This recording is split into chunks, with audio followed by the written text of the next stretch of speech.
found a little thread. It was kind of like red flags. Okay. So Juicy. Love that. it's kind of juicy, but a little bit messy. Not in that way. Not in that way though.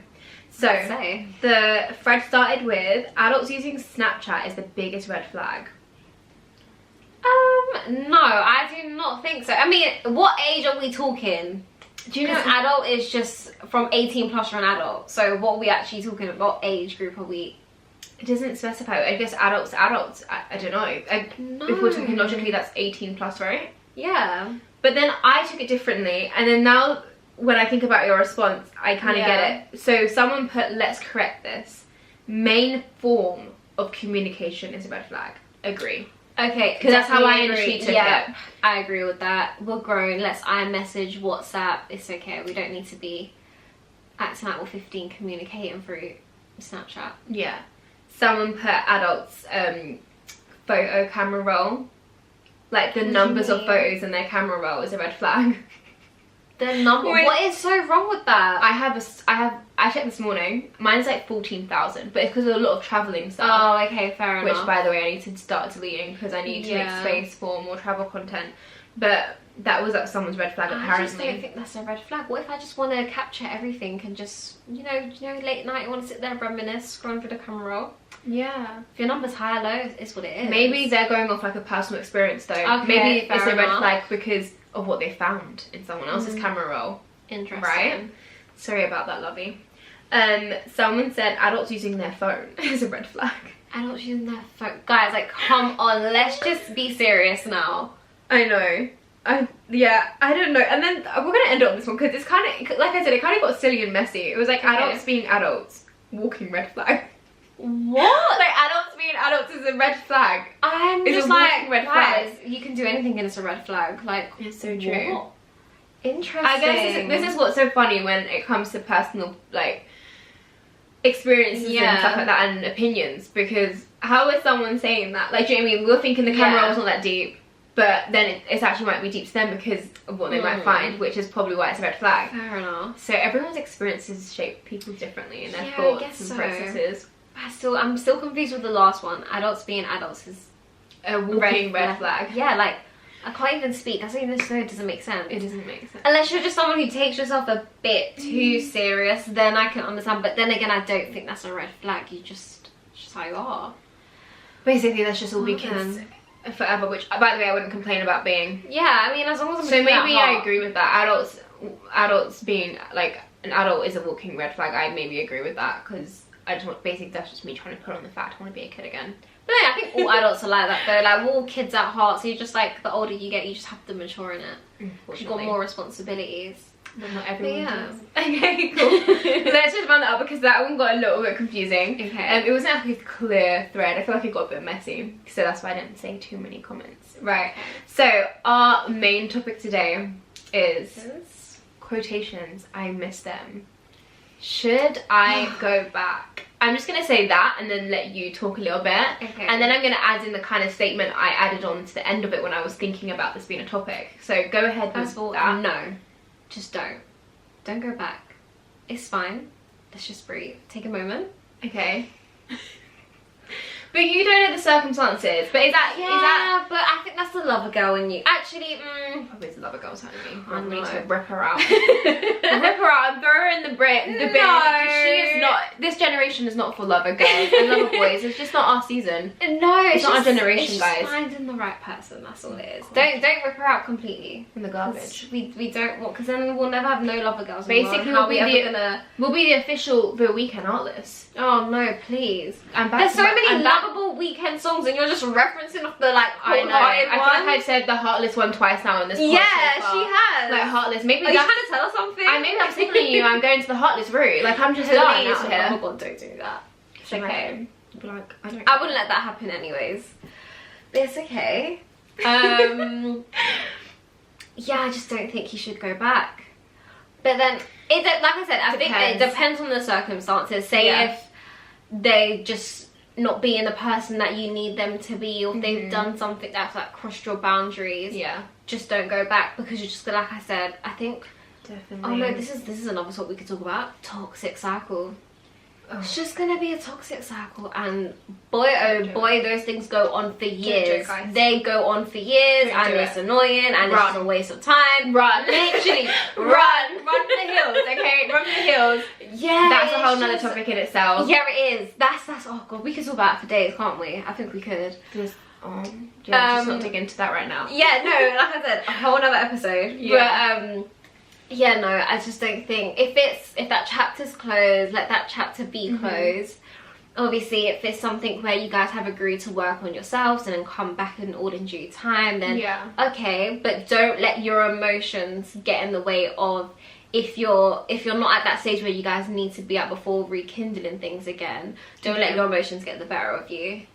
There's so much more I can say, but I want to hear your opinion a little bit. Give us your opinion, Jane. I feel like it's kind of a hard one. I feel like when I put the title out, I feel like it's kind of a broad statement. Definitely. Because it all depends on the circumstances, the situation, how it ended, how it started, and all that jazz, and how it was when you were together, right? Yeah. So that can then depend on the outcome of what you would recommend. Okay, yeah, agree. So then I kind of added a little spin onto the end of it. Is it real? Okay. Or is it just your delusion? I miss them, should I go back? Like, is that delusionist speaking? Like, is that the lover girl speaking? Or it's or actually is it genuinely real? Like, how do you know? How do you differentiate?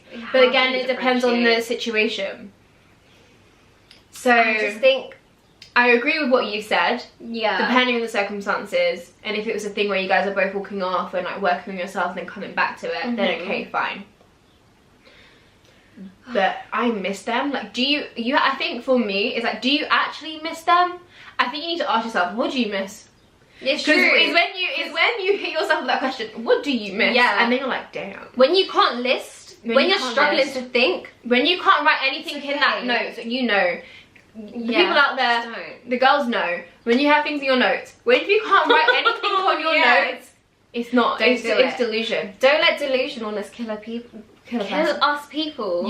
She's been saying this to me for the past year and a bit. Honestly, delusionalness is killing the people, and don't be one of them. It's okay, we can like get through this together. It's okay, it's tough, it's hard, but it's worth it in the long run, guys.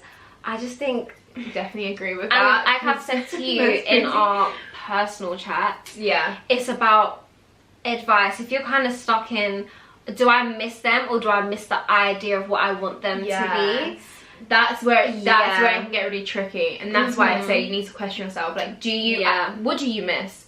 Flip the question to yourself. It's true. If you can't list things, like you said, it's delusion speaking.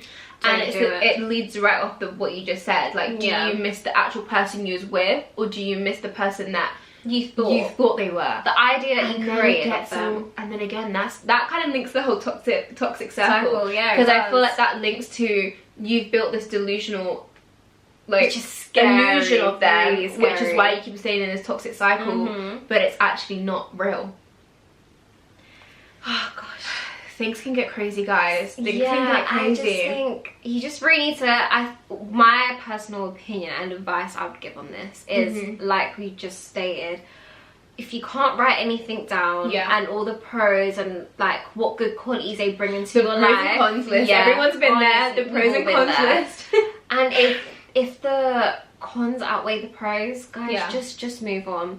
Obviously, I get it, because when you've been with that person, they become your norms, and you've done all this stuff, and you build this whole like idea of, oh, I want this and this to be with this person. It's hard to pull away from that, of course. But then again, if you knew like 5 years or 2 months down the line that you was going to meet someone that's going to treat you exactly the way you want to be treated and give you everything and more, which you couldn't get off your previous partner, you would go for that option. You would.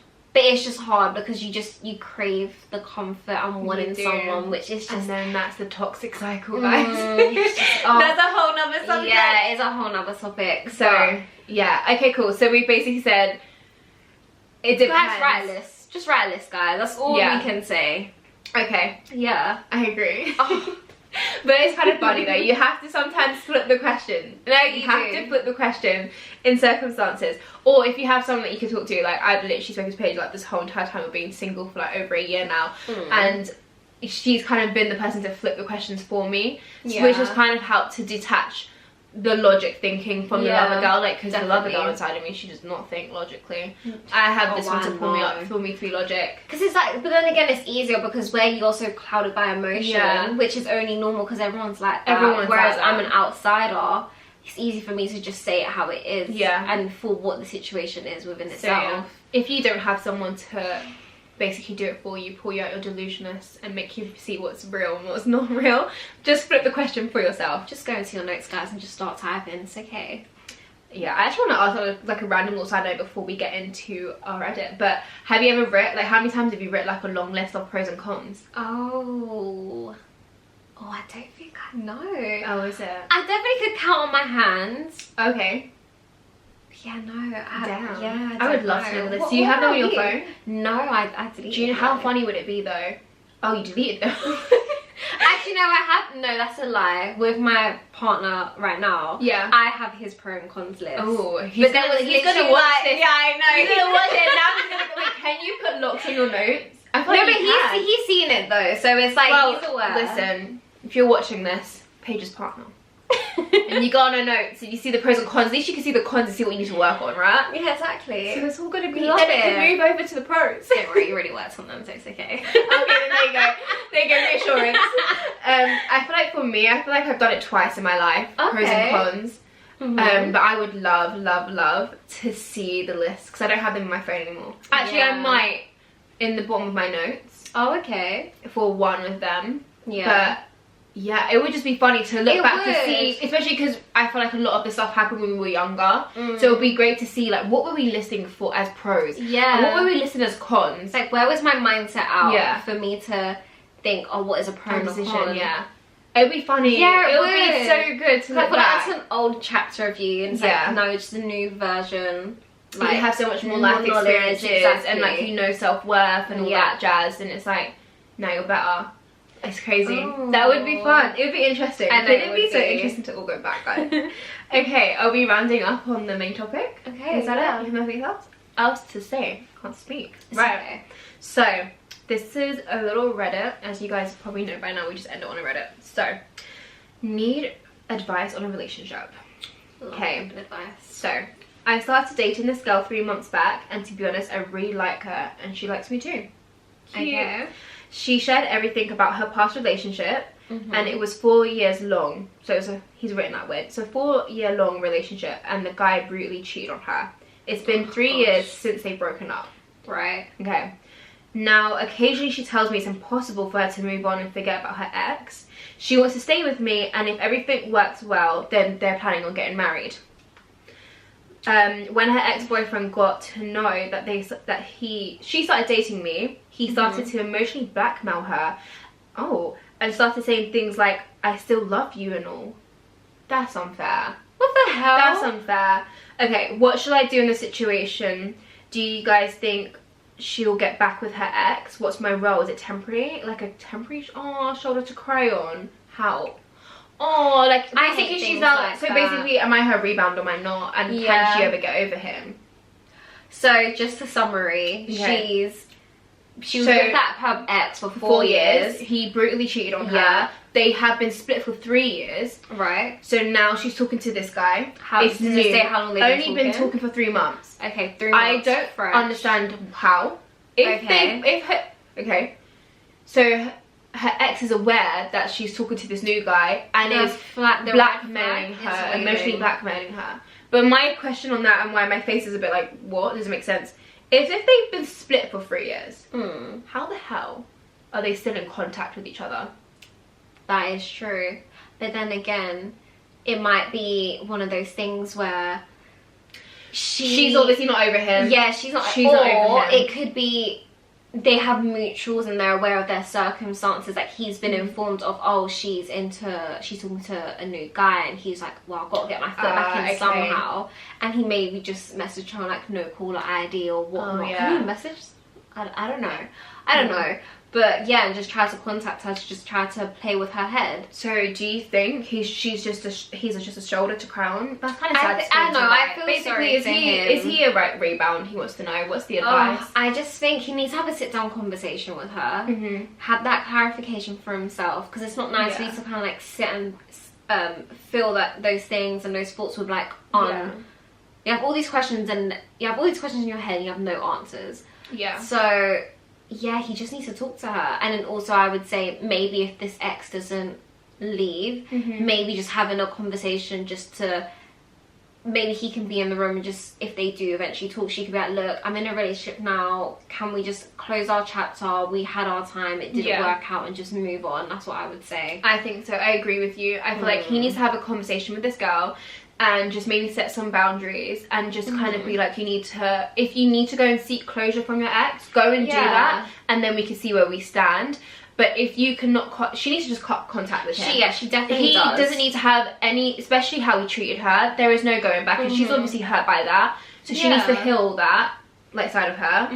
And then I feel like she's cut all contact, and then you know, see if he wants to deal with it, because no one wants to be anyone's rebound, but they need to have that conversation. I feel like you need to say to her, you know, I'm setting some boundaries here. Like, you need to just want clarity in the situation. Yeah, because that's not nice, especially shoulder to cry on. That makes me a bit sad. That breaks my heart. There's nothing worse than that, because then that ruins your self-esteem as well, and then it might change your perception of like how relationships are. Yeah, with like if this situation is resolved or if you move on with someone else, especially. And I like the fact that it's only been 3 months, so it's quite new and fresh in a way, but a lot can happen in 3 months. Definitely. But at least it's been addressed, like at least he's aware of everything now, so it can just gonna be nipped in the bud kind of thing. Communicate, sit down, talk, see where it goes, and don't beat yourself up. That's what I would say. Get some clarification. But yeah, we're gonna leave that there. Okay. So thank you guys for watching again. Please like, comment, and subscribe. And share. And like always, we'll see you guys in the next podcast. Bye guys. Bye.